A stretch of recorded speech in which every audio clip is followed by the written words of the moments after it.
सबसे पहले राजस्थान ज्योग्राफी में जीके के पेपर में सिलेबस क्या है ना, अपन को पढ़ना क्या है।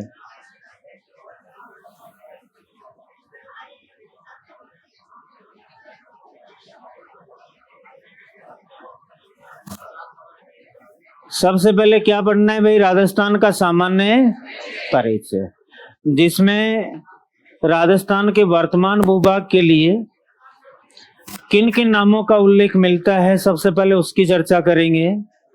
फिर उसके बाद बात आएगी स्थिति विस्तार की, राजस्थान ग्लोब में कहाँ स्थित है, एशिया में कहाँ स्थित है, भारत में कहाँ स्थित है, कौन से अक्षांश से कौन से अक्षांश तक, किस देशांतर से कौन से ताप कटिबंध में आता है। फिर बात करेंगे कि राजस्थान के चारों तरफ हैं वो भूभाग कौन से हैं, यानी इसकी स्थलीय सीमा किस किस के साथ लगती है, कितनी लंबी लगती है, वो सब किस में आएगा, इसके सामान्य। उसके बाद दूसरा टॉपिक आपको पढ़ना है राजस्थान की भौतिक विशेषताएं, या यूं कहते हैं राजस्थान के भौतिक प्रदेश, क्या पढ़ना है। उसके बाद तीसरा टॉपिक आपको पढ़ना है राजस्थान की जलवायु, क्लाइमेट।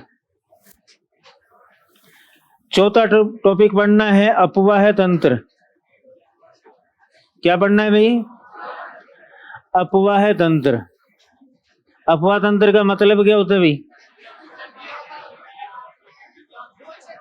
सतही जल।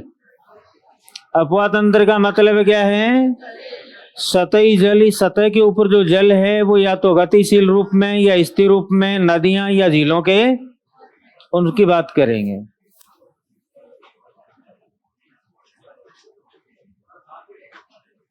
क्या पढ़ना है,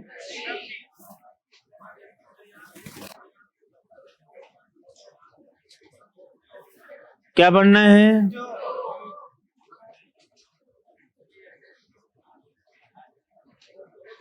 क्या पढ़ना है,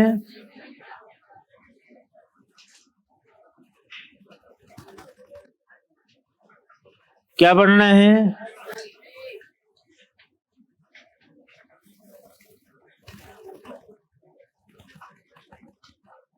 क्या पढ़ना है, वह डेयरी विकास। ये जीके में आपके टॉपिक हैं, ठीक है, ये सबको पता है, लिखने की जरूरत नहीं है, इनको इसी क्रम से चलेंगे अपन। सबसे पहले बात किसकी करेंगे,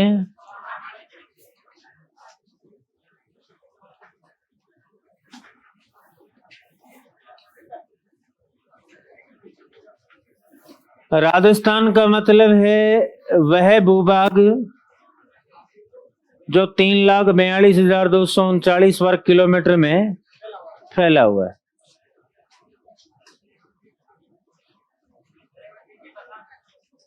हाँ जी,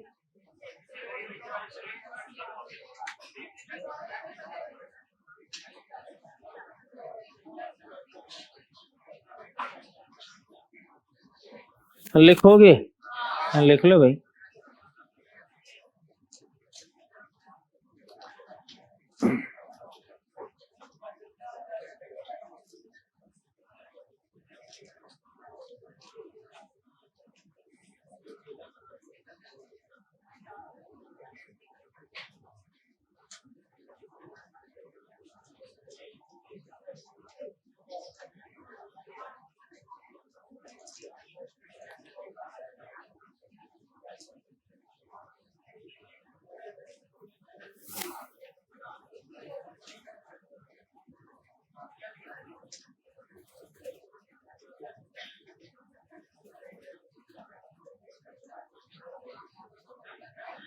अब आप आरपीएससी की साइट पे खोलोगे ना सिलेबस को, तो छोटे छोटे छोटे छोटे टुकड़ों में बांट करके लंबा चौड़ा दिखा रखा है।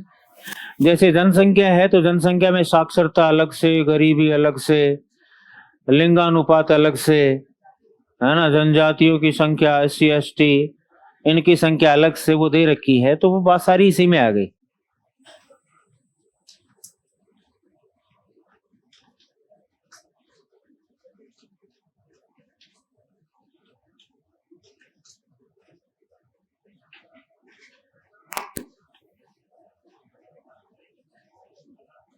और वैसे कोचिंग स्टूडेंट का खूबिया तंत्र बहुत सुदृढ़ होता है। आप झूठी बोल रहे हो और आपको पता है कि कोई टीचर आया है राजस्थान ज्योग्राफी पढ़ाने। हाँ, दूसरे बैचों में पता, मुझे पता है, सब जुड़े हुए हो आप।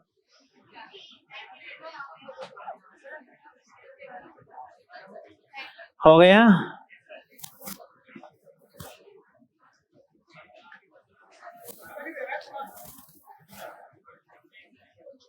अभी भी आवाज ज्यादा है क्या? नहीं, ज्यादा हो तो इसको थोड़ा नीचे कर लेंगे, पतली हो जाएगी आवाज। कितने वर्ग किलोमीटर क्षेत्र? इस भूभाग को ही क्या कह रहे हो आप? कहने का मतलब ये अपने राज्य का क्षेत्रफल है। और किसमें है ये क्षेत्रफल? वर्ग। अगर इसी क्षेत्रफल को आप वर्ग मील में लिखें तो कितना है ये? 1,32,100। ये जो क्षेत्रफल है ये देश के कुल क्षेत्रफल का कितना है भाई?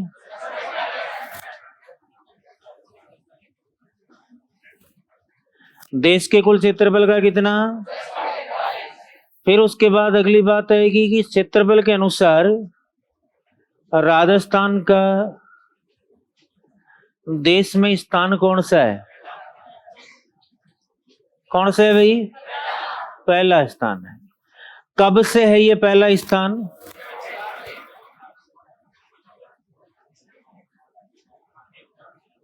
कब से है? नवंबर 2000 से पहले भारत का सबसे बड़ा राज्य मध्य प्रदेश था। कौन सा था?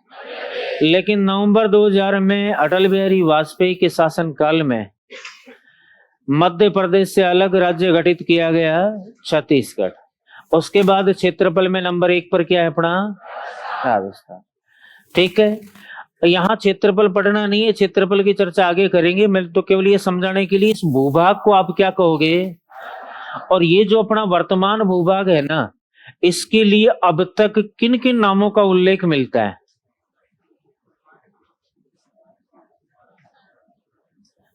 इस वर्तमान भूभाग को प्राचीन काल से लेकर अब तक कौन कौन से नामों से संबोधित किया गया? पहला नाम है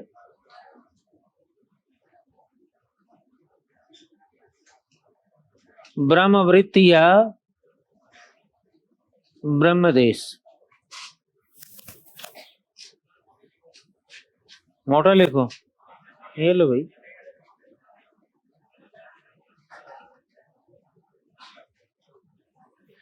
ब्रह्मवर्त या ब्रह्मदेश। दूसरा है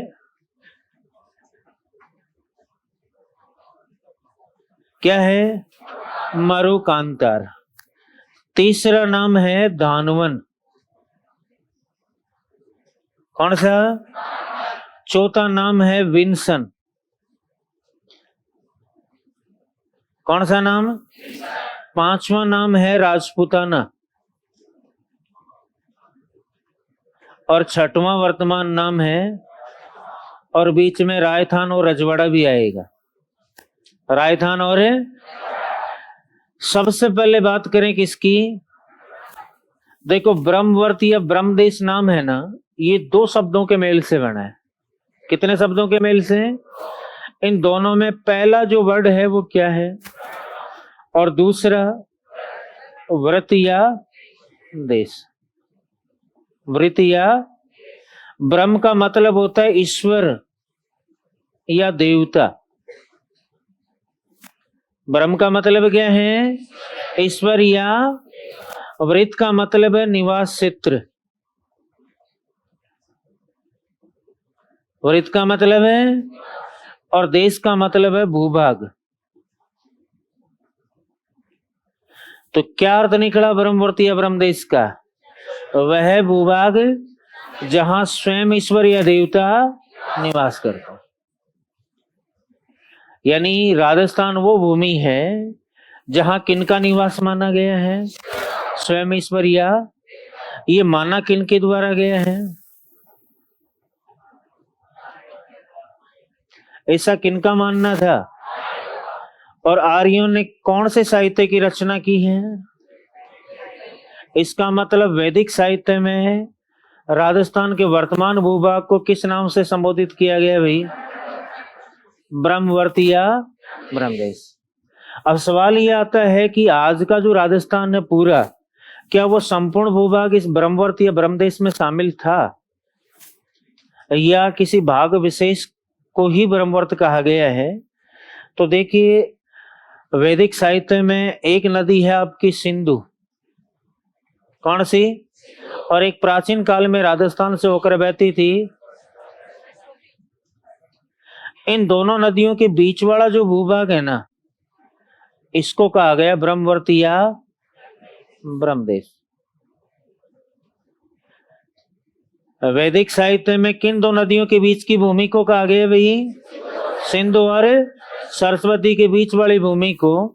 इसको आर्यों ने इसलिए कहा है क्योंकि आर्यों का ऐसा मानना था कि जो भूभाग सिंधु और किसके बीच में है, वह निवास करने के लिए सबसे पवित्र है, वह बसने के लिए सबसे पवित्र है।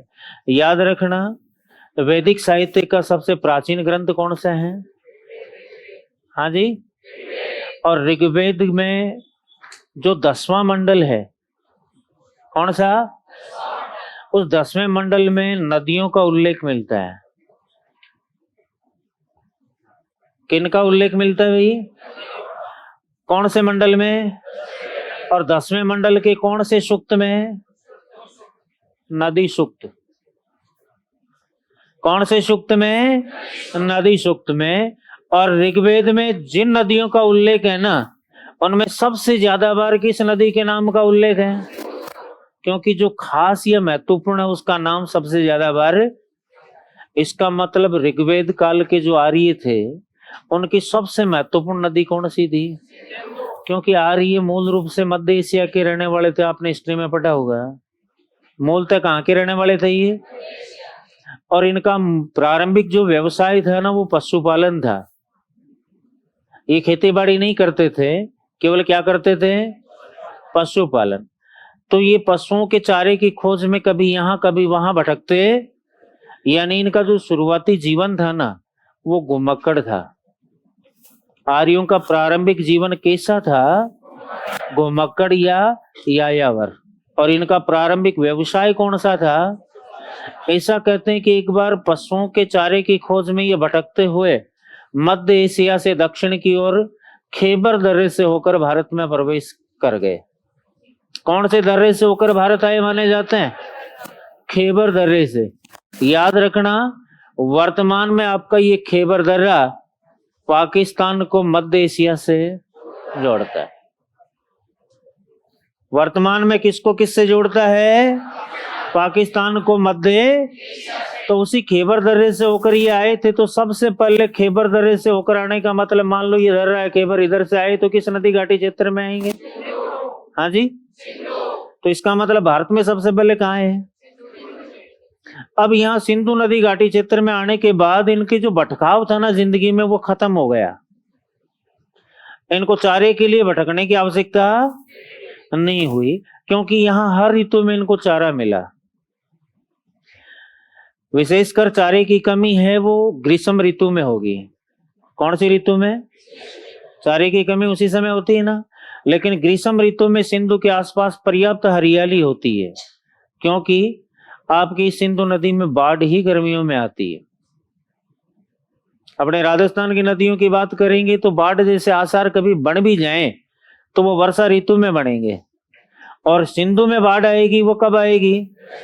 क्योंकि दुनिया में जितनी भी नदियां बहती है ना, अपन एकदम देसी तरीके से बात करेंगे, इस दुनिया में जितनी भी नदियां बहती हैं, उन नदियों को जल है ना, वो मुख्यतः दो स्रोतों से मिलता है।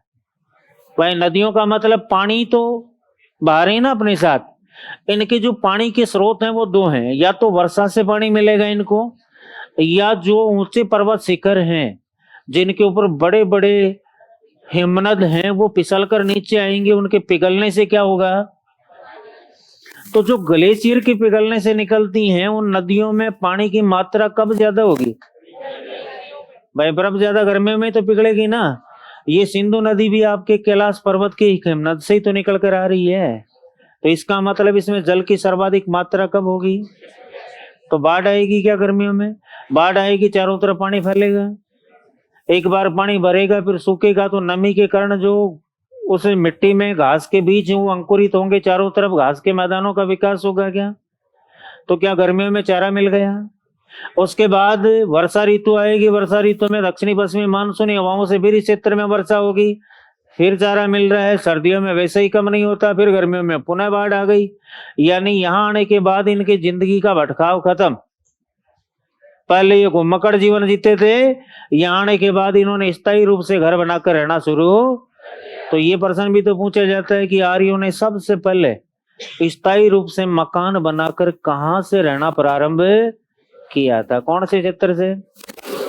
अब जब रहने लग गए तो देखो, खेतों में भी रहते हैं अपने यहाँ, गांव में भी रहते हैं, ढाणियां बनाकर भी रहते हैं, है ना। खेतों में जब मकान बनाया जाता है, मान लो 4 लोगों के खेत हैं और उनकी सीमाएं आपस में क्रॉस करती है, और वो खेत में गांव से दूर मकान बनाना चाहते हैं, तो वो कोशिश ये करते हैं कि इन कोनों में मकान बना ले ताकि चारों पास पास हो, तो किसी प्रकार की इनको डर या भय नहीं हो।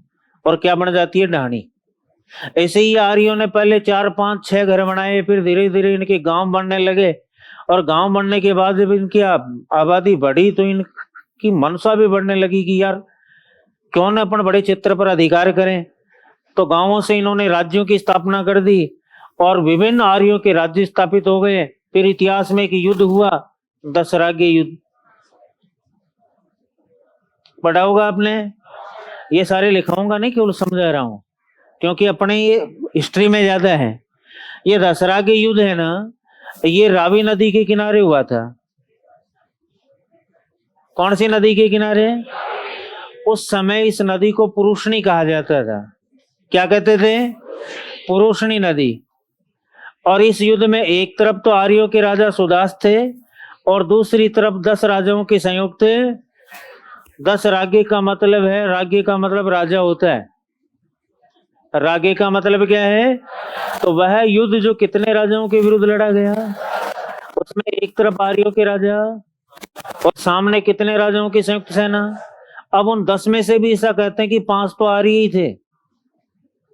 जो सामने की तरफ 10 राजा थे ना, उनमें से 5 तो क्या थे, और 5 ऐसे थे जो आर्य, जिनको आर्य नहीं थे उनको अनार्य कहा गया है। उनको क्या कहा गया है? यानी 10 में से 5 आर्य प्लस 5। जीत किसकी हुई? सुदास की। किसकी जीत हुई? और सुदास की जीत के साथ ही एक छोटे से राज्य ने विशाल साम्राज्य का रूप, अर्थात इस युद्ध के बाद भारत में आर्य साम्राज्य की स्थापना हुई है। तभी तो पूरे भारत को आर्यावर्त के नाम से भी जाना। ये तो भारत की बात हो गई। अपने को यहाँ इस नाम से मतलब है कि राजस्थान का जो वर्तमान भूभाग है, इसके लिए वैदिक साहित्य में किस नाम का उल्लेख मिलता है? किन नदियों के बीच वाली भूमि को कहा गया? क्या ये सरस्वती वर्तमान में बहती है? इस सरस्वती की प्राचीन साहित्य थी दृश्यदवती। कौन सी? वर्तमान घग्गर का ही नाम है। तो वर्तमान में सरस्वती के पेटे से कौन सी नदी बहती है भाई? हाँ जी। क्या घग्गर राजस्थान के संपूर्ण भूभाग को कवर कर लेगी? तो घग्गर से ऊपर वाला भाग ही तो ब्रह्मवर्त में आएगा, घग्गर से नीचे वाला भाग ब्रह्मवर्त में आएगा क्या? हाँ जी। इधर वाला ऊपर वाला भाग केवल 2 ही जिलों का तो है। इसका मतलब जो प्राचीन ब्रह्मवर्त है ना, उसमें वर्तमान राजस्थान का संपूर्ण भूभाग शामिल है। केवल कौन से जिलों के भूभाग थे? गंगानगर और हनुमान। अगर नए जिलों के गठन की बात करें तो अनूपगढ़ और कह सकते हो आप, क्या कह सकते हो? लेकिन शायद अनूपगढ़ तो कुछ दिनों का मेहमान है, क्योंकि कल के अखबार में आया। भाई मैं क्या करूं, मैं रामलाल हूं, मैं भजनलाल नहीं हूं, है ना। कल के अखबार में ऐसा आया है कि कुछ जिलों की स्थापना गठन कांग्रेस सरकार ने ऐसे कर दिया जैसे रेवड़ियां बट रही हो। कुछ जिले तो ऐसे हैं जहां गिनती के थाने, पुलिस थाने, फिर भी उसको जिला बना दिया जैसे दुद्दू। कितने पूरे जिले में कितने थाने हैं? तो क्या वह जिला बनने लायक है? हाँ जी, हाँ, दूध वाले कहेंगे है, लेकिन रियल में जिला जिस इकाई को कहते हैं उसके लिए जो भौगोलिक और राजनीतिक विशेषताएं चाहिए, क्या उनको ये जिले पूरा कर रहे हैं? इसकी जांच के लिए उच्च स्तरीय कमेटी गठित कर रहा है भजनलाल है, वो क्या कर रहा है, कमेटी गठित करेगा और वो कमेटी ये निर्णय लेगी कि कौन सा जिला बने रहने लायक है और किसको वापस उस जिले में मर्ज करना है। तो इसका मतलब आपके लिए तो बड़ा आराम हो गया, क्योंकि बीजेपी सरकार आपको नए जिले पढ़ने के लिए कह ही नहीं रही है। आपको तो वही पुरानी राजस्थान ज्योग्राफी पढ़नी है। केवल नए जिलों में तो इतना सा पढ़ना है कि कौन सा जिला किस जिले से अलग करके बनाया गया। फिलहाल आपको यही पढ़ना है, क्योंकि अभी तक नए जिले जो बने हैं उनमें जनसंख्या कितनी है, उनका क्षेत्रफल क्या रहेगा, ये सारी बातें है ना, इनके आंकड़े खुद गवर्नमेंट ही डिसाइड करके आपके सामने नहीं ला पाई। तो मुझे पता है आगे मैं जैसे जैसे पढ़ाऊंगा ये प्रश्न आएगा कि सर नए जिलों के अनुसार पढ़ाओ। तो मैंने पहले ही कह दिया कि भाई मैं कौन हूं, मैं भजनलाल है ना। मैं भजनलाल होता तो पढ़ा देता और कह देता भाई मैंने कलाम में पढ़ा दिया, अब जिले तो यही रहेंगे। समझ रहे हो? तो कौन कौन से जिलों के भूभाग हैं? गंगानगर व हनुमानगढ़। इसके बाद दूसरा नाम पढ़ा आपने, कौन सा भाई? मरुकांतार। मरुकांतार का भी शाब्दिक अर्थ क्या हो? तो ये दो शब्दों के मेल से बना है, एक मरुक दूसरा अंतर। मरुक धने, मरुक का मतलब होता है बालू का स्तूप, टीले। मरुक का मतलब है बालू का स्तूप या, और अंतर का मतलब होता है श्रेणी या श्रृंखला, यानी वह भूभाग जहां बालू का स्तूपों की लंबी लंबी श्रेणियां पाई, उसे क्या कहा गया है? तो मरुकांतार का शाब्दिक अर्थ क्या हुआ? वह भूभाग जहां बालू का स्तूपों की लंबी लंबी। इस नाम का प्रयोग किया किसने? महर्षि वाल्मीकि ने। कहा किया? रामायण में। तो मरुकांतार नाम का प्रयोग किसके द्वारा, कहां पर, किस भूभाग के लिए जहां पर क्या हो? हाँ जी, क्या पूरे राजस्थान में बालू का स्तूप है? अपन बात करें राजस्थान में बालू का स्तूप कहाँ है, तो ये आपके बीच में अरावली है। क्या है? अरावली के पश्चिम में ही तो मरुस्थल है ना। क्या अरावली और अरावली के पूर्वी भाग में, जैसे यहाँ पूर्वी मैदान है, यहाँ दक्षिणी पूर्वी, क्या यहाँ पर बालू का स्तूप है क्या? इसका मतलब मरुकांतार केवल कौन से क्षेत्र के लिए? तो जिस प्रकार ब्रह्मवर्त पूरे क्षेत्र को संबोधित नहीं करता, उसी प्रकार मरुकांतार नाम का प्रयोग भी संपूर्ण राजस्थान के लिए, केवल कौन से भूभाग के लिए? अरावली के पश्चिम में स्थित मरुस्थली भूभाग के लिए। अब सवाल ये आता है कि जिस मरुस्थली भूभाग को रामायण में क्या कहा गया है, उसी को वेदों में क्या कहा गया है, उसी को ब्राह्मण ग्रंथों में क्या कहा गया है? ब्रह्मवर्त तो सिंधु और सरस्वती के बीच वाले भाग को कहा गया है। वेदों में इसको कहा गया धानवन। क्या कहा गया है? और ब्राह्मण ग्रंथों में कहा गया शायद बैटरी डिश है। हाँ, अगर डिश हो जाएगी तो अपन ले लेंगे काम में, अभी तो चल रहा है काम। आ रही है ना आवाज?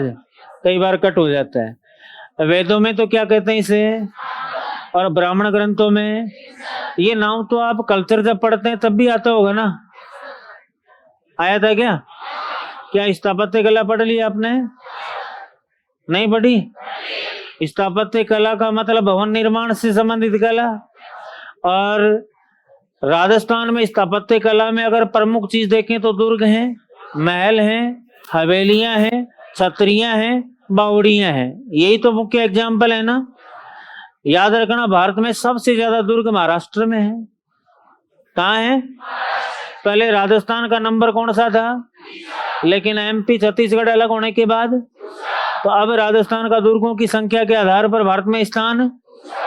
और राजस्थान में जो दुर्ग हैं, या मान लो भारत में जो दुर्ग हैं, उनका सबसे स्पष्ट वर्गीकरण शुक्र नीति में किया गया है। कौन से ग्रंथ में? और शुक्र नीति के अनुसार दुर्ग होते हैं 9 प्रकार के। पढ़ा होगा आपने। उन्हीं में से एक दुर्ग का नाम सुना होगा, धानवन दुर्ग। सुना है क्या? किसको कहते हैं धानवन दुर्ग? जो चारों तरफ कटीली झाड़ियों से, उसी को कहते हैं ना। कटीली झाड़ियां कहाँ उगती भाई? मरुस्थलों में। तो आप या तो यूं कह सकते हैं वह दुर्ग जो मरुस्थलीय क्षेत्र में स्थित हो, या यूं कह सकते हैं जो चारों तरफ कटीली, उसे क्या कहोगे? कितने नाम हो गए? चौथा नाम है राजपूताना। पहला ब्रह्मवर्त या ब्रह्मदेश, दूसरा बड़ा मरुकांतर, तीसरा धानवन, चौथा वेंसन, पांचवा राजपूताना। का मतलब वह भूभाग जो राजपूतों द्वारा शासित था, यानी जहां किनका शासन था, वो क्षेत्र क्या कहलाया? जहां राजपूतों का शासन था, उससे सबसे पहले राजपूताना कहा किसने? तो ये आप हिस्ट्री में पढ़े हुए हैं। किसने कहा? जॉर्ज। कब कहा? 1800 ईस्वी। कब कहा भाई? अब किसी नाम का या संबोधन का प्रयोग 2 तरह से हो सकता है, एक तो और एक। क्या बता सकते हो जॉर्ज थॉमस ने किस रूप में प्रयोग किया था? याद रखिए, पहला प्रयोग करता है, लेकिन इन्होंने किस रूप में? मौखिक रूप में। तो इसका मतलब इस राजपूताना नाम का प्रथम लिखित प्रयोगकर्ता कोई और है। इस राजपूताना नाम का पहला लिखित प्रयोगकर्ता कौन था? नहीं भाई, विलियम फ्रैंकलिन।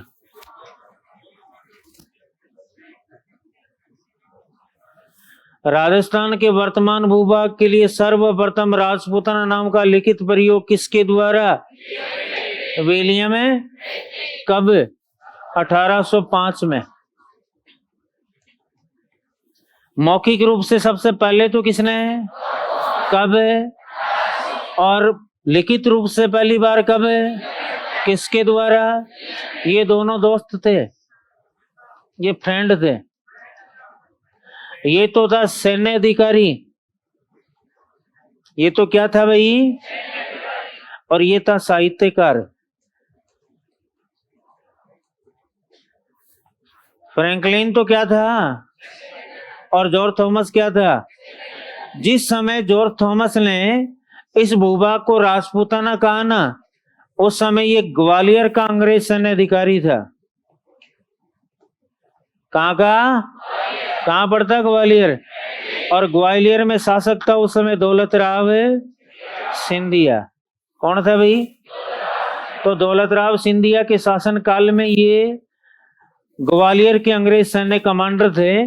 और इनका साहित्यकार दोस्त कौन था?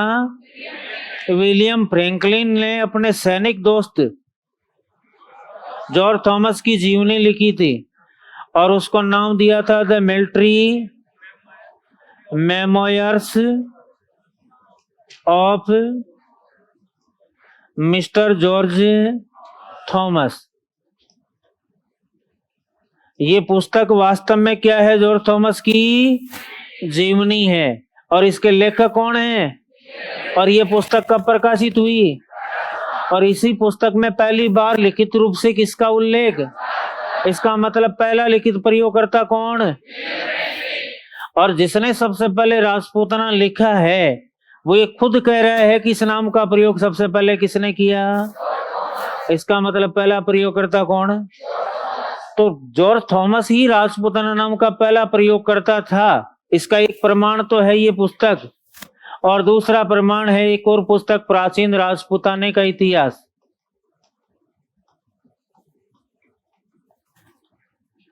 एक किताब और है जिसका नाम क्या है, प्राचीन राजपूताने का इतिहास। इस पुस्तक के लेखक थे डॉक्टर गौरी शंकर हीराचंद ओझा, जो मूलतः सिरोही के रोहिड़ा गांव के रहने वाले थे। इनका जन्म कहाँ हुआ था, सिरोही के रोहिड़ा, और इन्होंने राजस्थान के इतिहास पर प्रसिद्ध पुस्तक लिखी थी, नाम क्या था। तो पहला पूरे समग्र राजस्थान पर इतिहास की पुस्तक लिखने वाला पहला राजस्थानी इतिहासकार कौन, तब जवाब क्या होगा। जबकि समग्र राजस्थान के इतिहास पर पहली पुस्तक लिखने वाला है कर्नल जेम्स, पहला राजस्थानी तो कौन है। यहाँ ओझा ने क्या किया है, टोड की उस किताब का हिंदी अनुवाद किया है केवल।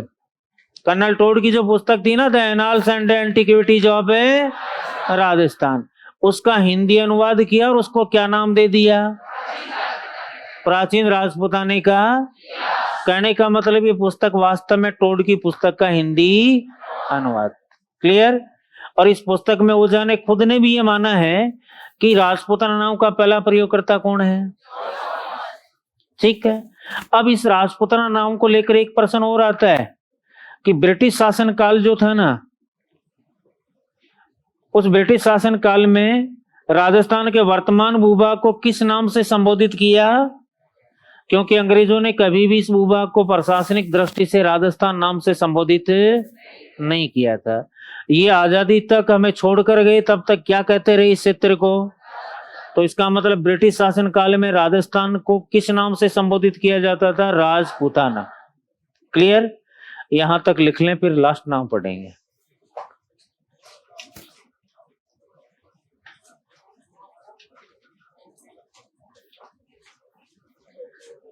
टॉपिक का नाम लिख लो, राजस्थान का सामान्य परिचय।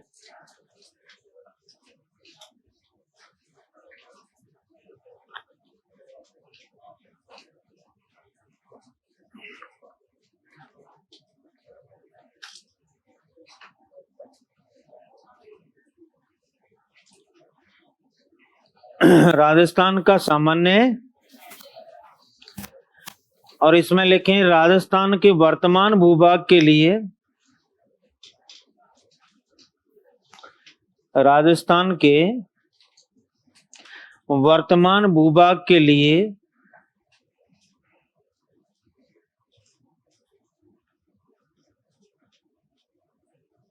उल्लेखित प्रमुख नाम।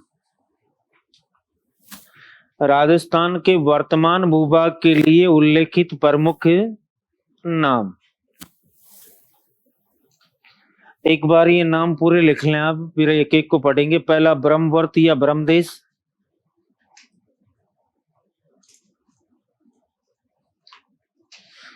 मीडियम इंग्लिश है क्या है? तो टर्म बतानी पड़ेगी क्या बीच बीच में, पूछ लेना आप, आगे ही बैठा करो। अरे ये तो है, इसमें तो ये मारवाड़ी फटकारे चलने हैं, क्योंकि ये नामोल्लेख में नाम ही वही वही है, स्थानीय नाम अंग्रेजों के थोड़ी हैं। पहला नाम तो क्या है, ब्रह्मवृत्त या ब्रह्म देश। दूसरा लिख लें मरुकांतर।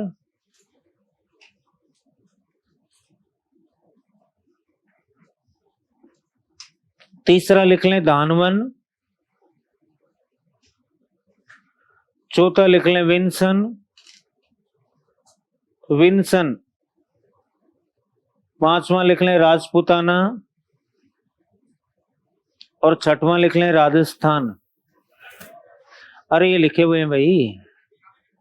पहला ब्रह्मवर्त या ब्रह्मदेश, दूसरा लिख लें मरुकांतर, तीसरा लिख लें धानवन, चौथा लिख लें विंसन, पांचवा राजपूताना और छठवां राजस्थान। हो गए।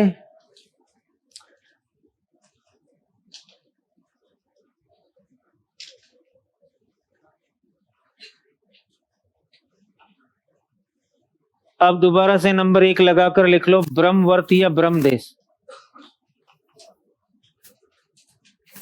ब्रह्मवृत्त या ब्रह्मदेश। ब्रह्मवृत्त या ब्रह्मदेश। और इसमें सबसे पहले लिख लो शाब्दिक अर्थ। इस ब्रह्मवृत्त का मतलब क्या है? शाब्दिक अर्थ।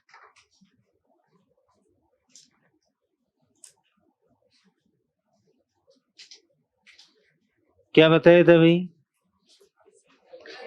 तो लिख लें वह भूभाग, वह भूभाग जहां स्वयं ईश्वर या देवता निवास करते हैं। वह भूभाग जहां स्वयं ईश्वर या देवता निवास करते हैं। वह भूभाग जहां स्वयं ईश्वर या देवता निवास करते हैं।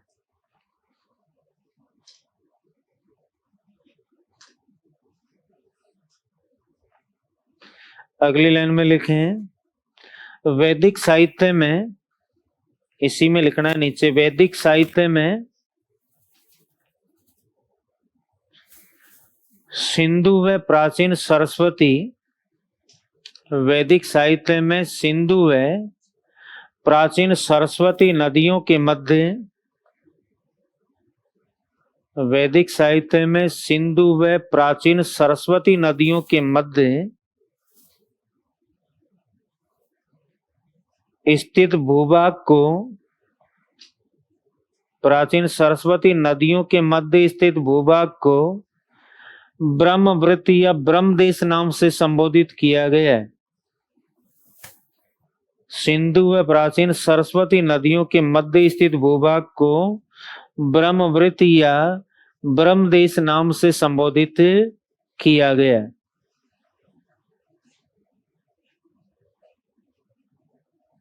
संबोधित किया गया है।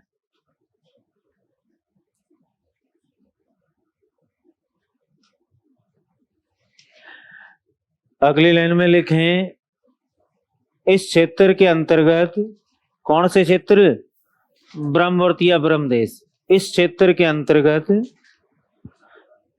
जी, और भी धीरे, इस क्षेत्र के अंतर्गत वर्तमान राजस्थान के, इस क्षेत्र के अंतर्गत वर्तमान राजस्थान के गंगानगर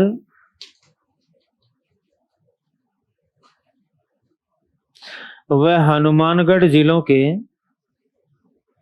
इस क्षेत्र के अंतर्गत वर्तमान राजस्थान के गंगानगर व हनुमानगढ़ जिलों के वो भूभाग शामिल थे, गंगानगर व हनुमानगढ़ जिलों के वो भूभाग शामिल थे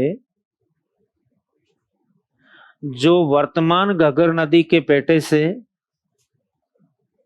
इस क्षेत्र के अंतर्गत वर्तमान राजस्थान के गंगानगर व हनुमानगढ़ जिलों के वो भूभाग शामिल थे जो वर्तमान घग्गर नदी के पेटे से, पेटा किसको कहते हैं? पेटा किसको कहते हैं? नदी के प्रवाह के या बहाव के मार्ग को, जो नदी के पेटे से उत्तर में स्थित थे। देखो घग्गर का पेटा ये है मान लो, तो इससे ऊपरी तो है ना ये, जो वर्तमान घग्गर नदी के पेटे से उत्तर में स्थित थे, उत्तर नॉर्थ में, उत्तर में स्थित थे। ठीक है। इसके बाद अगला नाम लिखो मरुकांतर। मरुकांतर,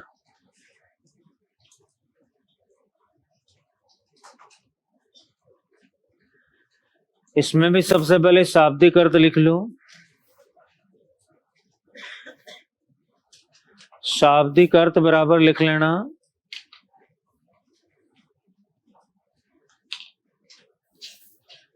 वह भूभाग, वह भूभाग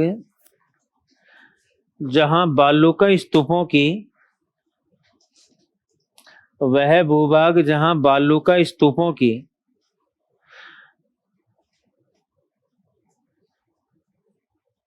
स्तूप में मात्रा बढ़ी आती है, बालूका में छूटी आती है ना। बालूका स्तूपों की, ये हिंदी मीडियम है तो इंग्लिश मीडियम वाले को सिखा रही है, गलत सिखा रही है, गलत बात है। मैं बोलता ही नहीं, वरना मुझे क्या मतलब था भाई। जब क्लास में आप क्लास लेने जाते कभी टीचर बनने के बाद और वहां गलत लिखते तो बच्चे आप ही की तोइन उड़ाएंगे। इसलिए कोशिश ये करनी चाहिए कि मैं शुद्ध लिखूं, क्योंकि आपको बीएड में प्रशिक्षण में ये बताया हुआ श्यामपट कौशल में कभी भी बोर्ड पर अशुद्ध मत लिखो। हालांकि गलतियां मेरे से भी हो जाती हैं, ऐसी बात नहीं है, लेकिन प्रयास ये करना चाहिए कि त्रुटि कम से कम।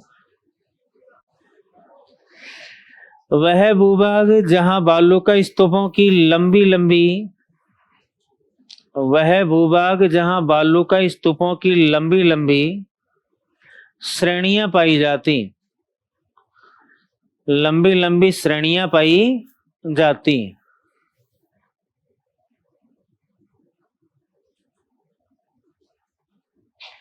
अगली लाइन में लिखें, महर्षि वाल्मीकि ने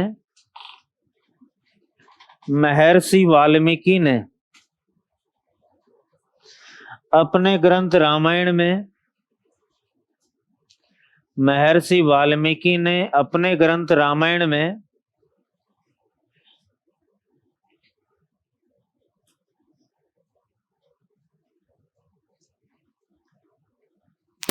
राजस्थान के पश्चिमी मरुस्थलीय भूभाग के लिए अपने ग्रंथ रामायण में राजस्थान के पश्चिमी मरुस्थलीय भूभाग के लिए राजस्थान के पश्चिमी मरुस्थलीय भूभाग के लिए मरुकांतर नाम का प्रयोग किया है। महर्षि वाल्मीकि ने अपने ग्रंथ रामायण में राजस्थान के पश्चिमी मरुस्थलीय भूभाग के लिए मरुकांतर नाम का प्रयोग किया है।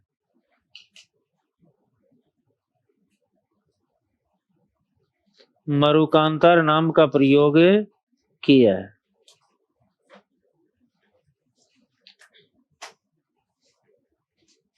क्या समस्या हो गई बेटा? सही है, ठीक। आगे लिखो, वेदों में, इसी में लिख लेना नीचे, वेदों में मरुस्थलीय भूभाग को धानवन, वेदों में मरुस्थलीय भूभाग को धानवन, वेदों में मरुस्थलीय भूभाग को दानवन वह ब्राह्मण ग्रंथों में विंसन कहा गया है। वेदों में मरुस्थलीय भूभाग को दानवन वह ब्राह्मण ग्रंथों में विंसन कहा गया है। ब्राह्मण ग्रंथों में विंसन कहा गया है। ठीक है, कितने नाम हो गए? तीसरा लिख लो, चार कहा इसी में लिख लेना दोस्तों। तीसरा लिख लो, राजपूताना।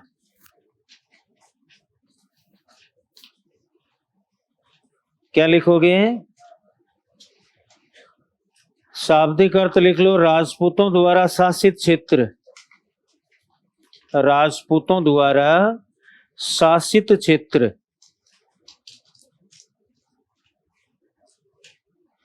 शाब्दिक अर्थ क्या होगा भाई इसका? राजपूतों द्वारा शासित क्षेत्र।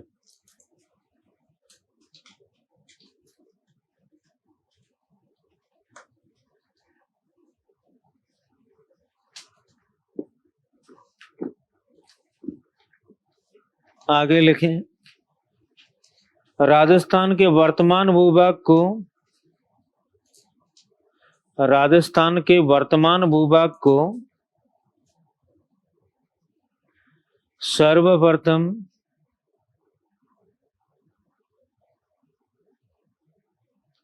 राजस्थान के वर्तमान भूभाग को सर्वप्रथम राजपूताना नाम से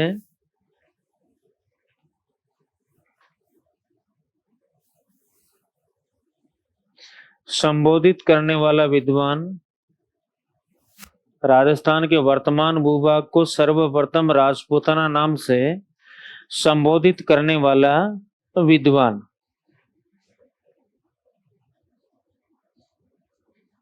ये लिख लें जॉर्ज थॉमस। कौन था भाई? George Thomas. और उसके आगे लिख लेना 1800 ईस्वी में मौखिक रूप से। कब संबोधित किया था इन्होंने? 1800 ईस्वी में। किस रूप में? मौखिक रूप से।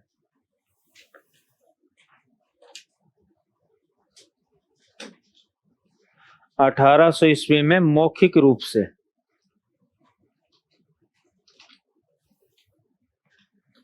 इसके बाद अगली लाइन में लिखें राजपूताना नाम के प्रथम लिखित प्रयोगकर्ता, राजपूताना नाम के प्रथम लिखित प्रयोगकर्ता, प्रथम लिखित प्रयोगकर्ता विलियम फ्रैंकलिन। पहले लिखित प्रयोगकर्ता कौन थे भाई? William Franklin. Franklin, William Franklin. और इसके आगे लिख लेना 1805 में। ये न है फ्रैंकलिन। कब किया था भाई? 1800। अगली लाइन में लिखें जॉर्ज थॉमस मूलतः आयरलैंड के निवासी थे। ये रहने वाला कहाँ का था? मूल रूप से आयरलैंड का। जॉर्ज थॉमस मूलतः आयरलैंड के निवासी थे।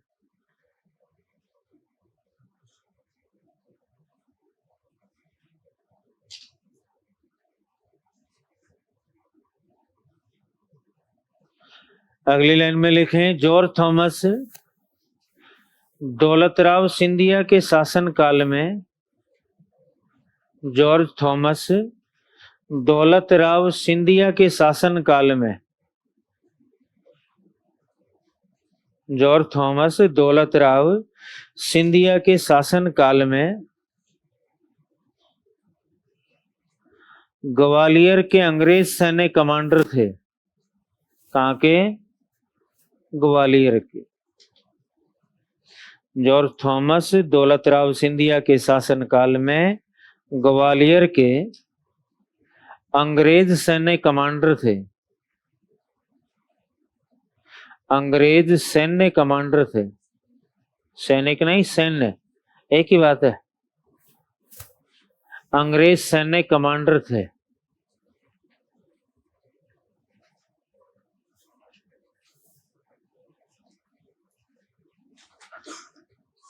इसके बाद लिखें जॉर्ज थॉमस के साहित्यकार दोस्त, जॉर्ज थॉमस के साहित्यकार दोस्त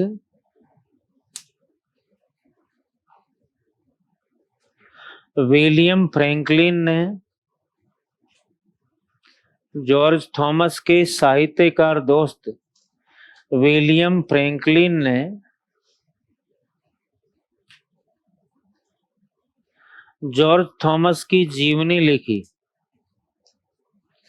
जॉर्ज थॉमस के साहित्यकार दोस्त विलियम फ्रैंकलिन ने जॉर्ज थॉमस की जीवनी लिखी।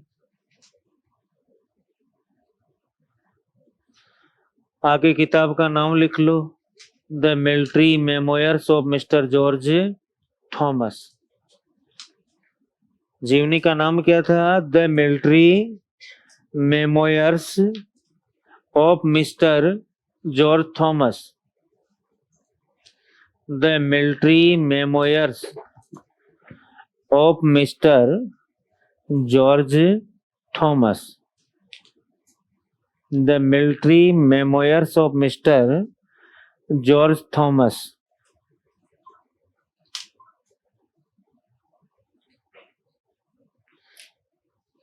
इसके आगे कोष्टक में लिख लेना 1805 में प्रकाशित। कब प्रकाशित हुई थी ये, और पहली बार लिखित प्रयोग भी कब लिखा आपने? इसका मतलब इसी किताब में पहली बार इस नाम का लिखित उल्लेख किया गया। लिखने की जरूरत नहीं है, याद रह जाएगा। अगली लाइन में लिखो, सिरोही जिले के रोहिड़ा गांव में जन्मे। सिरोही जिले के रोहिड़ा गांव, रोहिड़ा गांव में जन्मे प्रसिद्ध राजस्थानी इतिहासकार। सिरोही जिले के रोहिड़ा गांव में जन्मे प्रसिद्ध राजस्थानी इतिहासकार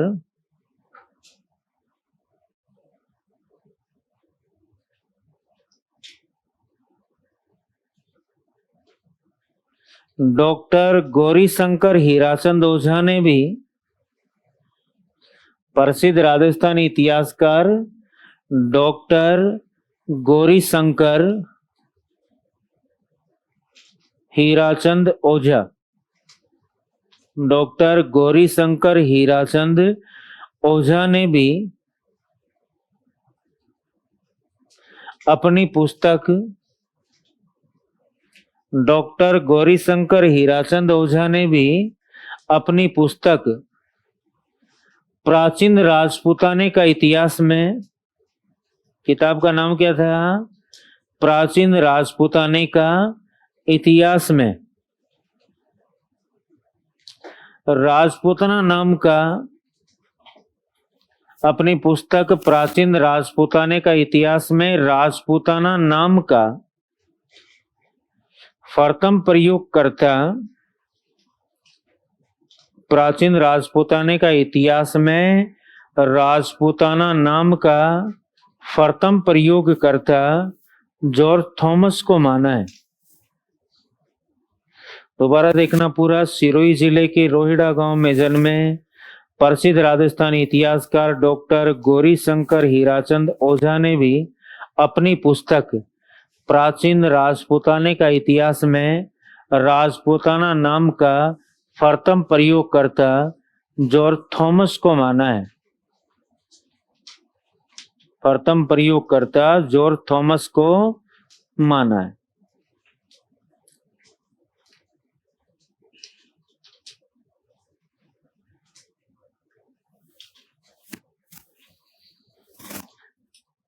अगली लाइन में लिखें, ओझा की ये पुस्तक,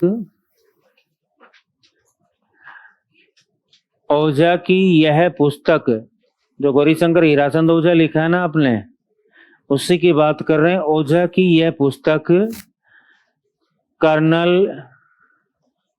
जेम्स टोड की पुस्तक, ओझा की यह पुस्तक कर्नल जेम्स टोड की पुस्तक the annals and antiquities of Rajasthan का हिंदी अनुवाद थी। ओझा की यह पुस्तक कर्नल जेम्स टोड की पुस्तक the annals and antiquities of Rajasthan का हिंदी अनुवाद थी। The annals and antiquities of Rajasthan का हिंदी अनुवाद थी।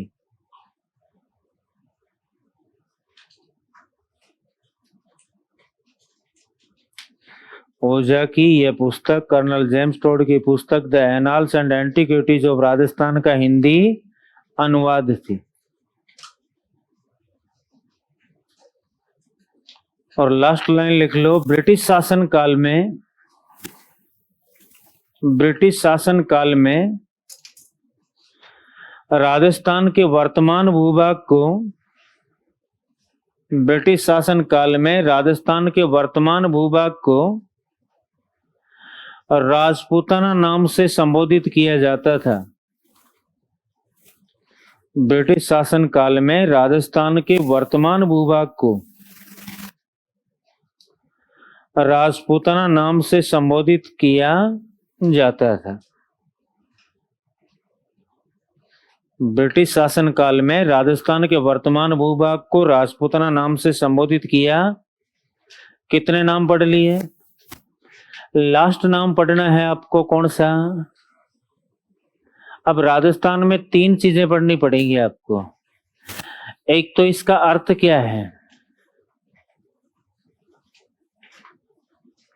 राजस्थान जो नाम है ना, इसका शाब्दिक अर्थ क्या है।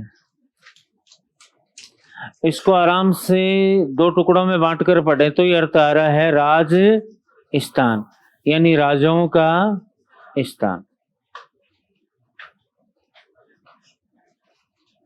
तो राजस्थान का शाब्दिक अर्थ क्या है भाई? राजाओं का। अगला क्वेश्चन आता है कि जो राजस्थान नाम है ना, इसका प्राचीनतम उल्लेख कहाँ किया गया है?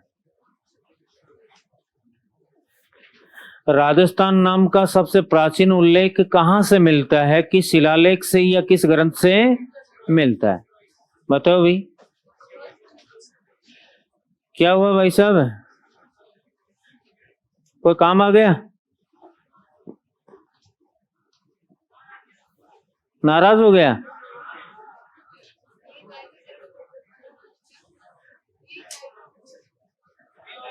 कौन सी बोलिया? कहां से हुई? हाँ, ये लग रहा है मेरे को। सबसे प्राचीन उल्लेख है ना भाई, मेरे क्या फर्क पड़ने वाला है, कोई आएगा कोई जाएगा, काम हो तो जाना भी पड़ता है, ठीक है ना। यही जाए हटा तो गलत बात है,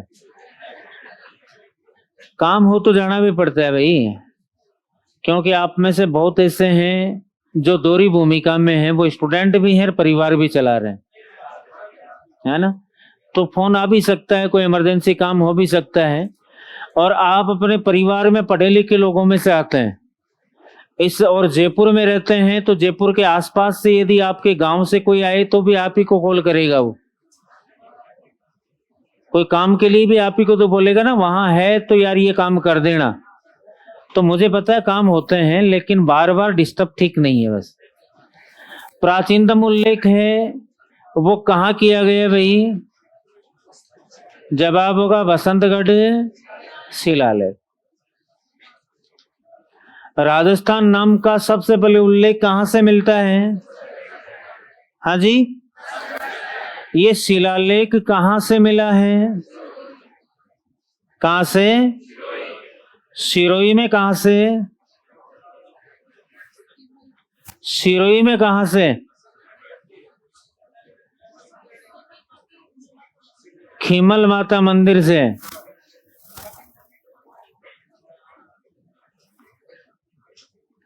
कहां से मिला है भाई? खीमल माता मंदिर से। फिर बात आती शिलालेख कब का उत्कीर्ण किया गया है? उत्कीर्ण का मतलब क्या होता है, पहले तो ये बताओ। उत्कीर्ण का मतलब होता है खोद कर लिखना। उत्कीर्ण का मतलब क्या होता है? खोद कर लिखना। भाई शिलालेख हैं वो पत्थर पर लिखे हुए हैं, और पत्थर पर जो प्राचीन शिलालेख लिखे हुए हैं उनको छीनी जैसे औजार से यूं कुरेच कर खोद कर ही तो लिखा जाता है ना। खोद कर लिखने को ही कहते हैं उत्कीर्ण करना, ठीक है। कब उत्कीर्ण किया गया? विक्रमी संवत 682। कब का उत्कीर्ण किया गया ये? विक्रमी संवत 600। क्या आपको पता है विक्रमी संवत और ईस्वी संवत में क्या संबंध है? कितने साल का अंतर है दोनों में? 57 साल का। कितने साल का? और शक संवत और ईस्वी संवत में 78, 78 साल का। इनमें सबसे पुराना विक्रमी संवत है, उसके बाद ईस्वी संवत है, और उसके बाद सबसे लास्ट में शुरू हुआ शक संवत। तो आप यदि पुराने से नए की ओर जाओगे तो अंतर को घटाओगे, और नए से पुराने की तरफ जाओगे तो जो अंतर है उसको जोड़ते चले। तो विक्रमी संवत है ना, वो ईसा के 57 साल पहले वर्तमान मध्य प्रदेश में एक जगह है उज्जैन, और उज्जैन के महाराजा थे विक्रमादित्य, उनके द्वारा ये संवत प्रारंभ किया गया है। उन्हीं के नाम से इसको क्या कहा जाता है, विक्रमी। ईसा के कितने साल पहले शुरू हुआ? तो अगर इसमें से 57 घटा दें तो वो ईस्वी संवत आ जाएगा, तो इसको आप 625 ईस्वी भी बोल सकते हो। या तो उत्कीर्ण करने के जो तिथि पूछी जाएगी विक्रमी संवत में हो तब तो क्या जवाब दोगे, और ईस्वी संवत में हो तो। अगला प्रश्न आता है, ये किस भाषा में लिखा गया है? कौन सी भाषा में? और संस्कृत भाषा में राजस्थान नाम का जो प्रयोग है वो किस रूप में किया गया है? इस शिलालेख में राजस्थान नाम का उल्लेख राजस्थानी यादित्व के रूप में है। राजस्थान नाम का प्रयोग राजस्थान के रूप में नहीं, क्या लिखा हुआ है? राजस्थानी, जिसका अर्थ क्या होता है भाई? इस राजस्थानी यादित्व का अर्थ क्या है? राजा का निवास। इसका मतलब इस शिलालेख में राजस्थान नाम का प्रयोग राजा के निवास स्थान के संबोधन के लिए हुआ है, न कि वर्तमान भूभाग के। इस शिलालेख में राजस्थान नाम का प्रयोग केवल किसके लिए हुआ है, जबकि वर्तमान में इस नाम का प्रयोग किसके लिए किया जाता है? संपूर्ण भूभाग के लिए। और इस संपूर्ण भूभाग के लिए सबसे पहले इस नाम का प्रयोग किया है कर्नल जेम्स टोड ने। तो तीसरा प्रश्न ये बनेगा, कब किया है? 1829 में। अर्थ तो क्या है इसका? इस नाम का सबसे पहले उल्लेख कहां से प्राप्त हुआ? सिरोही के। कब का उत्कीर्ण किया गया है? कौन सी भाषा में? किस रूप में? जिसका अर्थ क्या है? यहाँ राजस्थान नाम के उल्लेख के अलावा एक प्रथा का उल्लेख भी मिलता है इसमें, ये भी कई बार पूछ लेते हैं। याद रखना, इस बसंतगढ़ शिलालेख में कौन सी प्रथा का उल्लेख भी है? हाँ जी, इस बसंतगढ़ शिलालेख के और कर्नल जेम्स टोड का जो टाइम है, ये 625 ईस्वी की बात है क्या? और ये तो लगभग 1200 साल हो गए क्या दोनों के बीच में? उस दरमियान बहुत सारी जगह राजस्थान नाम का उल्लेख मिलता है। ऐसा नहीं है कि इस शिलालेख के बाद सीधा टोड ने प्रयोग किया, बीच में भी बहुत सारी जगह राजस्थान नाम का उल्लेख मिलता है। लेकिन टोड से पहले जहां जहां भी राजस्थान नाम का उल्लेख है ना, वहां एक सीमित क्षेत्र के लिए हुआ है। टोड पहला व्यक्ति है जिसने पूरे भूभाग को सबसे पहले क्या कहा है, इसलिए पहला प्रयोगकर्ता किसको मानोगे? जैसे आप कहो कि सर इस शिलालेख के अलावा और कहाँ कहाँ उल्लेख है, तो आपने जोधपुर के महाराजा जसवंत सिंह के दरबारी कवि मोणोत नैणसी का नाम सुना होगा, सुना है क्या? उन्होंने एक प्रसिद्ध ख्यात साहित्य लिखा था नैणसीरी, इसमें भी राजस्थान नाम का उल्लेख है। ठीक है, इसी प्रकार जोधपुर के दरबारी कवि हुए हैं कवि वीरबाण। कौन हुए भाई? उन्होंने ग्रंथ लिखा था राजरूपक, इसमें भी राजस्थान नाम का उल्लेख है। इसके अलावा 1792 ईस्वी में जोधपुर के महाराजा, नाम था भीम सिंह, उन्होंने जयपुर महाराजा लेटर लिखा था, एक राजा ने दूसरे राजा को। लिखने वाला कौन था? किसको लिखा था? जयपुर महाराजा सवाई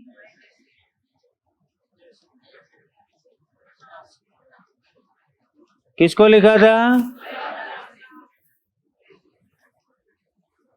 उस पत्र में राजस्थाना नाम का उल्लेख किया गया है।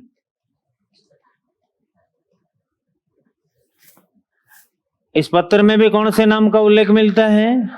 लेकिन टोड से पहले, चाहे वो बसंतगढ़ शिलालेख हो, चाहे वो नैणसीरी, चाहे वो राजरूपक, और चाहे 1792 का ये भीम सिंह का पत्र हो, इन सभी में राजस्थान नाम का प्रयोग एक सीमित क्षेत्र के संबोधन में, और टोड वह पहला व्यक्ति है जिसने पूरे भूभाग को क्या कहा है, लिख लें।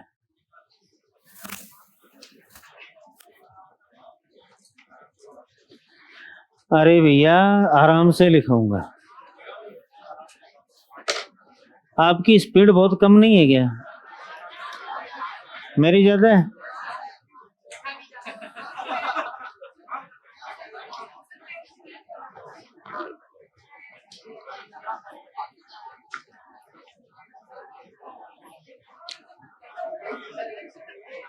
लिख लो, आप हेडिंग डाल लो राजस्थान। अच्छा पर्ची आ गई क्या?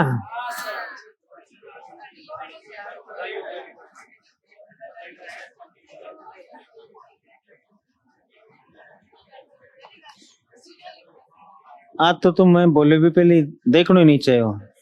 इसी पे तो डिस्कस हो रहा है, धीरे लिखाऊं क्या? और वही है सर, थोड़ा धीरे धीरे लिखाओ, क्योंकि आप भी खाना खा के आए हैं और मैं भी खाना खा के। खाना खाने के बाद क्या आती है? क्यों आती है नींद? क्योंकि शरीर में क्या गया है? कार्बोहाइड्रेट। भूखे पेट नींद थोड़ी आती है, जब खाना खाते हैं उसके बाद नींद आती है, क्योंकि भोजन में क्या मिलता है आपको? उस कार्बोहाइड्रेट को भैया हथेलियों से निकलने दो। ये जो आप राती जगह स्टैंड बनाओगे, दोनों हाथों को जोड़ोगे, यूं करोगे, तो जो एनर्जी यहां से निकलनी चाहिए उसको आप रोक करके खुद नींद ले रहे हो, तो उसका तो मैं क्या करूं? अगर नींद आने लगे तो हथेलियों को खुला छोड़ दो, कभी नींद नहीं आएगी, और हथेलियों को आपस में यूं कर लो, नींद आ जाएगी। हाँ, कभी थके हुए होते हैं, नींद नहीं आती, कभी इधर करवट लेते हैं कभी, और जब कई देर तक इसी कोशिश के बावजूद भी नींद नहीं आती, तो लास्ट में थक हार कर घुटनों को यूं इकट्ठा करके दोनों हाथों को जोड़कर घुटनों के बीच में दबाते हैं। ये सारे इंसान ही सोते हैं भाई, मैं ही नहीं। और जैसे ही घुटनों के बीच में दबाते हैं, कुछ देर में नींद आती है। कब आ जाती है बताइए? क्योंकि आपने अपने ईंधन को अंदर ही रख लिया। तो खुला छोड़ो भाई।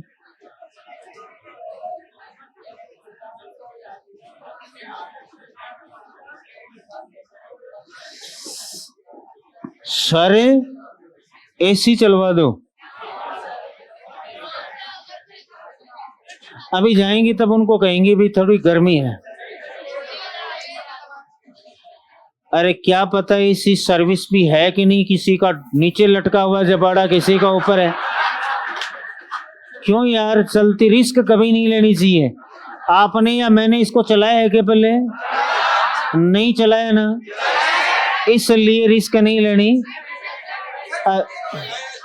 अभी जब 15-20 मिनट के बाद में 5-10 मिनट का रेस्ट होगा आपका, उस समय उनको कहेंगे कि भाई गर्मी है, थोड़ी व्यवस्था करो, ताकि हेडेक ना आप पर रहेगी ना। मैं यार 5 दिन को नहीं हुआ आदमी, क्यों मेरे जोरा मरती लुमारे होते हैं? और मारवाड़ी फटकारो, क्योंकि आजकल हमारे शेखावाटी में मारवाड़ी फटकारा की चलन क्यों ज्यादा ही है। वर्तमान में राजस्थान कांग्रेस के प्रदेशाध्यक्ष हैं गोविंद सिंह। फिलहाल राजस्थान में फटकारा नंबर 1 पर तो है वो, है ना। मारवाड़ी में फटकारे देते हैं, जोर के देते हैं ना, मोरिया बुला दिया।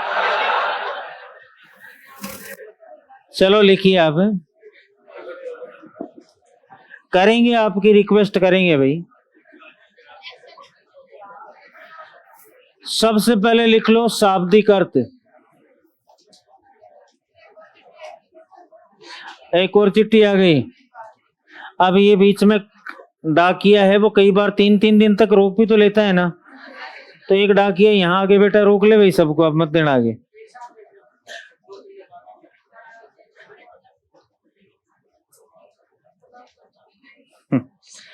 सर, राजस्थान शब्द का सबसे प्राचीन उल्लेख चित्तौड़गढ़ शिलालेख 532 ईस्वी में मिलता है। राजस्थान का नहीं, राजस्थानिया का मिलता है, और किसी जगह विशेष के लिए नहीं है। वो भाषा व बोली विशेष के लिए है। सही बात समझ में आई। तो राजस्थान भूभाग के लिए अगर क्षेत्र विशेष के लिए बात करें तो स्पष्ट उल्लेख बसंतगढ़ शिलालेख माना जाएगा।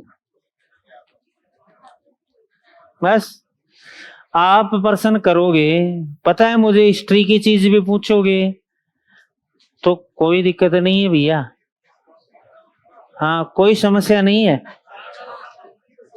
आप सोचे कि वो तो नयो आदमी है, इन 5-4 प्रश्न की फरप देंगा, फरप जानोगे, 5-4 प्रश्न की फरप देंगा और बेटो बिकी बिल्ली आप पोल को नहीं बैठे, आप पोल उठे को नहीं है। अब मैं आपको एजुकेशन का परिचय दे दूं ताकि आप थोड़ी बहुत तो श्रम करें ना। 2001 में बीएससी बायोलॉजी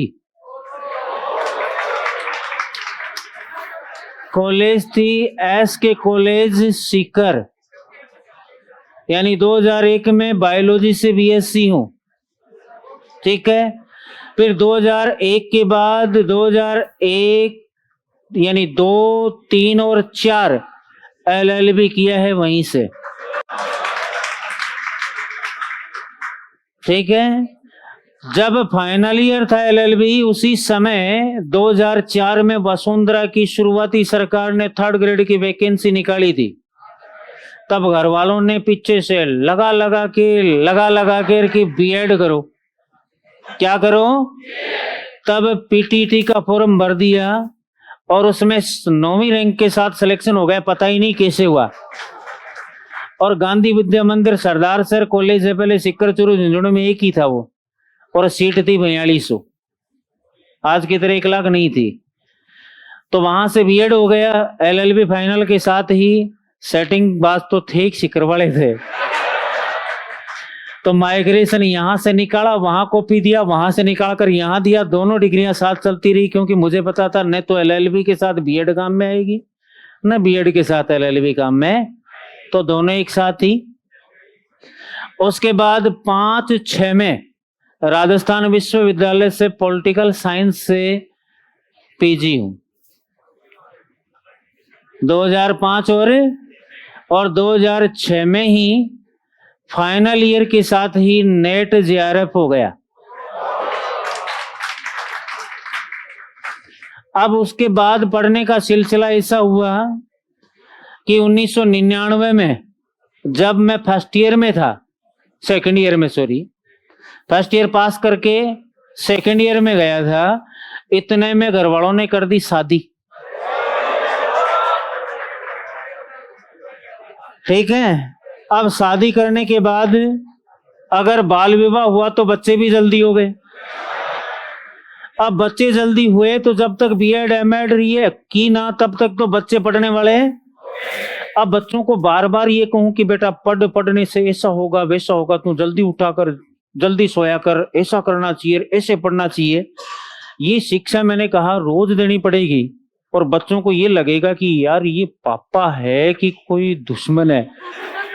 तो मैंने सोचा बोल के तो कुछ कहना ही नहीं है बेटों को, आप अपने हिसाब से इनको जीने दो और इनके सामने वो काम करो कि शर्म के मारे खुद ही वो काम करने हैं। तब मैंने पढ़ना शुरू ही रखा, है ना, कि छोड़ना ही नहीं इस पढ़ाई का पीछा। तो फिर उसके बाद क्या कर लिया, एमएड कर ली, फिर एजुकेशन से पीएचडी कर ली, फिर पॉलिटिकल साइंस के बाद हिस्ट्री से कर ली, पब्लिक एडमिनिस्ट्रेशन से कर ली, इकोनॉमिक्स से कर ली, फिलोसफी से कर ली, एजुकेशन से एमए कर ली, केवल अंग्रेजी नहीं आती, और ज्योग्राफी से एमएससी की है, और ज्योग्राफी से अभी 20 दिन पहले की बात है पीएचडी कंप्लीट हुई है। तो अब भाई मैं पढ़ूंगा, रात को लेट तक पढ़ूं, सुबह जल्दी उठकर पढ़ूं, तो बच्चे अपने आप यूं नहीं पढ़ेंगे तो सोचेंगे यार पापा भी पढ़ रहा है तो अपने को पढ़ना चाहिए। और मेरा वो जो रणनीति थी, या यूं कहें जो मैंने साइको लगाई, वो सही साबित हुई, कारगर साबित हुई कि आज दोनों बच्चे एमबीबीएस कर रहे हैं। अब बच्चे तो पिता को देख करके पढ़ सकते हैं, घरवाली भी 10वीं पास नहीं थी एग्जाम के समय, 10th की एग्जाम दे रही थी, शादी का चाव ऐसा चढ़ा कि सप्लीमेंट्री आ गई। अब सप्लीमेंट्री आने के बाद बोले मैं क्या करना है, मुझे ससुराल जाना है, को नहीं दूंगी, नहीं दी, सप्लीमेंट्री एग्जाम भी नहीं दी। अब उसके बाद जब ससुराल आने लगी तो उसको मैंने कहा कि भाई देख लिच्छमावती, तू पढ़े तो पढ़, और तेरी मर्जी हो तो मत पढ़, मत तो पढ़ूंगा। जना बोले मैं ही पढ़ ली। तो उसने 10th भी कर ली, सीनियर भी कर ली, नर्सिंग भी कर ली, राज नौकरी करती है। ठीक है ना।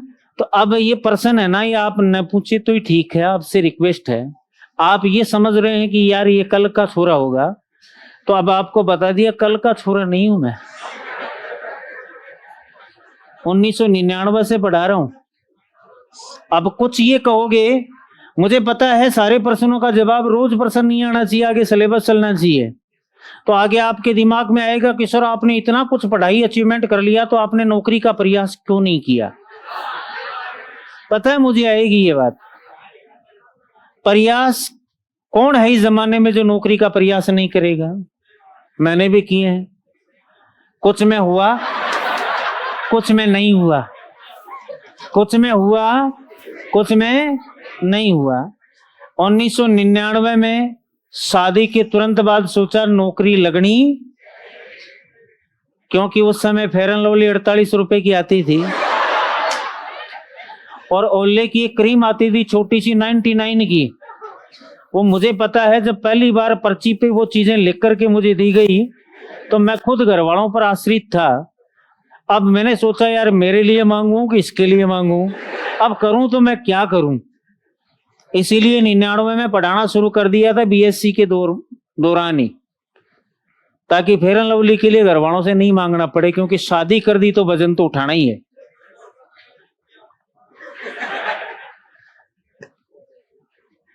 क्या बोल रहे हो।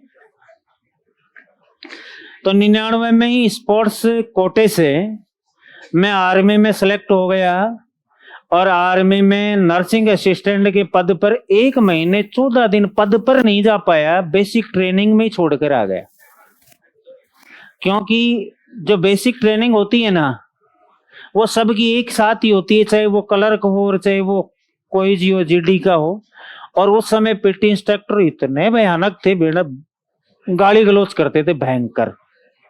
तो मैंने छोड़ दिया, क्योंकि मेरा खुद का अंकल भी ग्रेनेडियर सेंटर है जबलपुर में, वहां पीटी इंस्ट्रक्टर थे। तो उनको कहा कि भाई अंकल मेरे बस की बात नहीं है, मैं जाऊंगा। तो बाकायदा ऐसे नहीं, बघोड़ा नहीं हूं कि आप बघोड़ा मान लो यार, मेरे डॉक्यूमेंट्स लेके एप्लीकेशन दे के फिर आया था। फिर उसके बाद 2008 में वन विभाग में रेंजर की वैकेंसी निकली थी, आरपीएससी से निकली थी क्या, तो उसमें सिलेक्शन हो गया, और बिशलपुर रेंज में 8 महीने नौकरी की। फिर उसके बाद उसको छोड़ दी। 2010 आरएस प्री लिखा, प्री निकाला, मेंस लिखा, इंटरव्यू में भी कॉल हुआ, फाइनल सिलेक्शन भी हुआ, लेकिन अलाइड मिला और कोऑपरेटिव में हुआ। तो अरमान ज्यादा थे, कोचिंगों में कमाने भी लग गए थे, कमाई कुछ ज्यादा यहां से होती थी, तो उसको ज्वाइन नहीं किया, सोचा प्रॉपर में जाएंगे। फिर 13 में भी यही स्थिति हुई, वहीं तक पहुंचे, फिर ज्वाइन नहीं किया। उसके बाद चारों तरफ से वजन ऐसा पड़ा कि मेंस लिखने का मौका ही नहीं मिला, और ये काम करने लग गए। इससे भी अच्छा दिन आता है, क्या जरूरत है यार, बहुत अच्छा दिन आता है। साप कहना और सुखी रहना, लिखिए आप।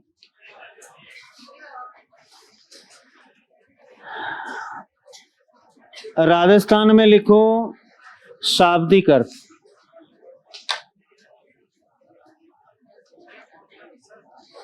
डाक आ रही हूं ली।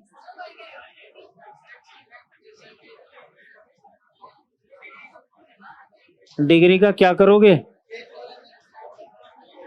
डिग्री का करूंगा क्या? कल को बच्चे ज्यादा बोलेंगे तो कहूंगा तुमने क्या किए, एक एमबीबीएस ही तो किए, देख तेरे बाप ने 3-3 पीएचडी कर रखी।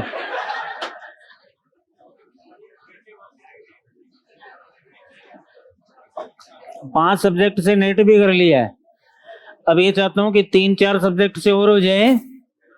तो क्या पता जैसे चौधरी चरण सिंह का नंबर आया है भाई, लाल कृष्ण आडवाणी का आया है, कभी गवर्नमेंट मेरी तरफ भी ध्यान दे ले और एक भारत सरकार का रजिस्टर्ड शिक्षाविद घोषित हो जाऊं। क्योंकि 8 सब्जेक्ट से ज्यादा से नेट करने के बाद वो सम्मान मिलता है जो भारत में सर्वोच्च माना जाता है, और उसके लिए अप्लाई कर सकते हैं। इसलिए डिग्री ले रहा हूं, अभी 3 और करूंगा। लिखिए आप, लिखिए आप, राजस्थान का शाब्दिक अर्थ लिख लें, राजाओं का स्थान। राजाओं का स्थान। किसी ने कहा था भी ये सही है कि गलत है मुझे पता नहीं, बोले तू लगा रहे यार तेरा नंबर बैठ सकता है। राजाओं का स्थान। उसके बाद लिखें राजस्थान नाम का प्राचीनतम उल्लेख। राजस्थान नाम का प्राचीनतम उल्लेख।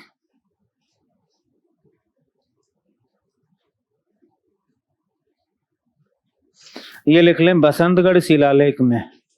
वास्तव में इसी की जरूरत है, चिप चिप चिप चिप होने लग गया, क्रीम वगैरह लगाने की जरूरत ही नहीं। कितनी बचत है यार, देखो फालतू में 100-150 रुपए खर्च करने पड़ते हैं, यहां से क्रीम अपने आप निकल रही है। बचत की बात है ये। राजस्थान नाम का प्राचीनतम उल्लेख क्या लिखोगे भाई? बसंतगढ़ शिलालेख से लिखें यह शिलालेख सिरोही के खीमल माता मंदिर से, यह शिलालेख सिरोही के खीमल माता मंदिर से प्राप्त हुआ है। सिरोही के खीमल माता मंदिर से प्राप्त हुआ है।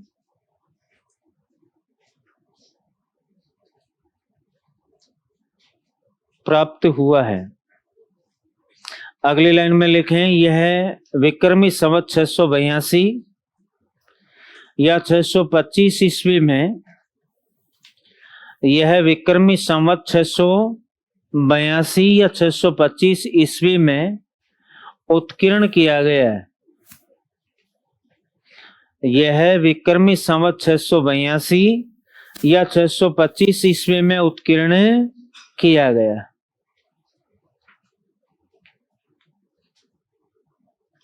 किया गया है, ठीक है।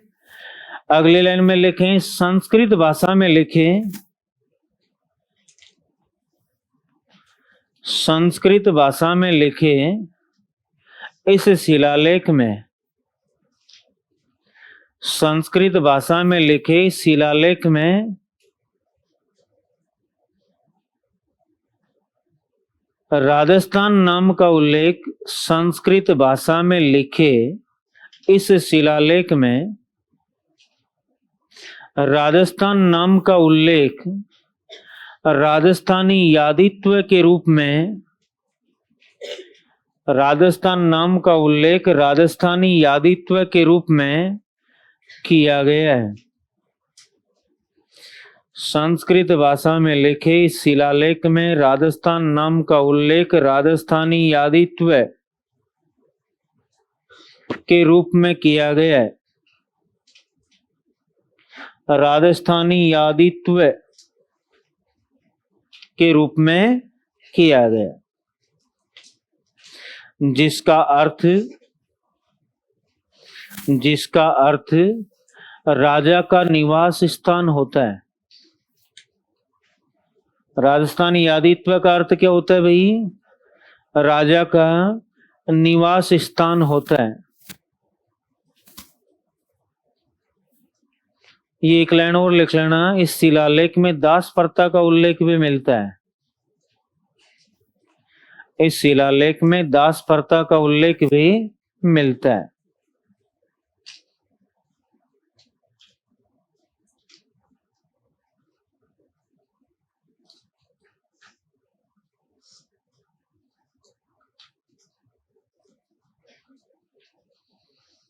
अगली लाइन में लिखें, इस शिलालेख के अलावा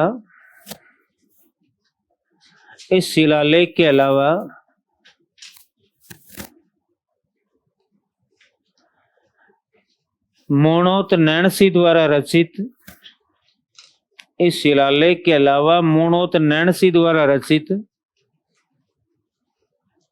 मोहनोत नैणसी द्वारा रचित नैणसीरी ख्यात,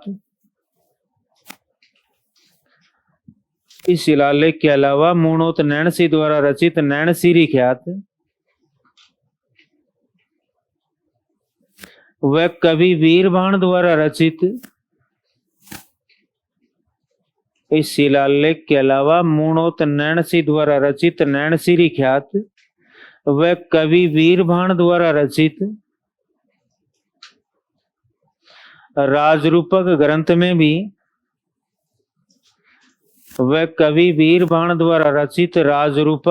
में भी राजस्थान नाम का उल्लेख मिलता है। मोणोत नैणसी द्वारा रचित नैणसीरी ख्यात व कवि वीरबाण द्वारा रचित राजरूपक ग्रंथ में भी राजस्थान नाम का उल्लेख मिलता है।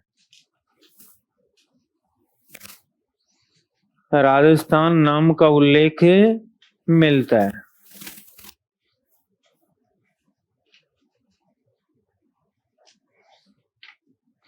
अगली लाइन में लिखें, सन 1792 में जोधपुर के महाराजा भीम सिंह द्वारा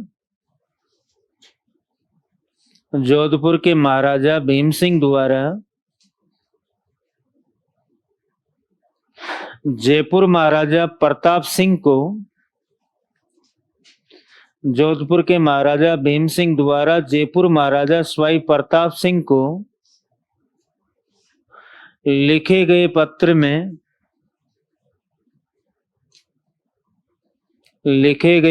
में राजस्थान नाम का उल्लेख, नीचे देखो कोने में राजस्थान नाम का उल्लेख किया गया है।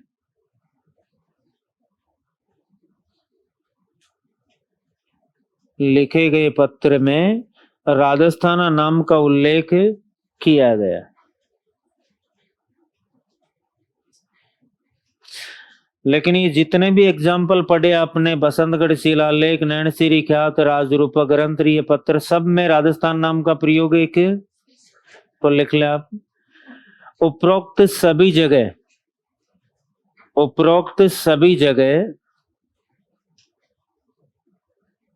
राजस्थान नाम का प्रयोग, उपरोक्त सभी जगह राजस्थान नाम का प्रयोग एक सीमित क्षेत्र के संबोधन में किया गया है। राजस्थान नाम का प्रयोग एक सीमित क्षेत्र के संबोधन में किया गया,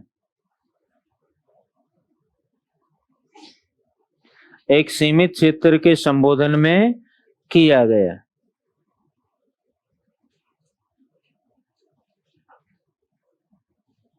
और लास्ट लाइन लिख लो, राजस्थान के वर्तमान भूभाग को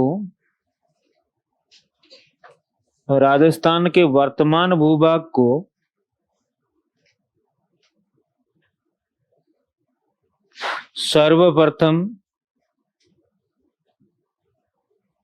राजस्थान नाम से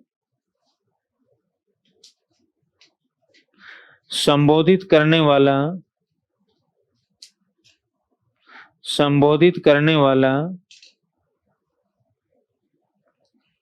विद्वान, राजस्थान के वर्तमान भूभाग को सर्वप्रथम राजस्थान नाम से संबोधित करने वाला, ये लिख लो, कर्नल जेम्स टोड। कौन थे भाई? Colonel James Tod. और कब किया था? तो लिख लें 1829 में। ठीक है, अब 10 मिनट आप चाय पानी पी के आ जाओ आराम से।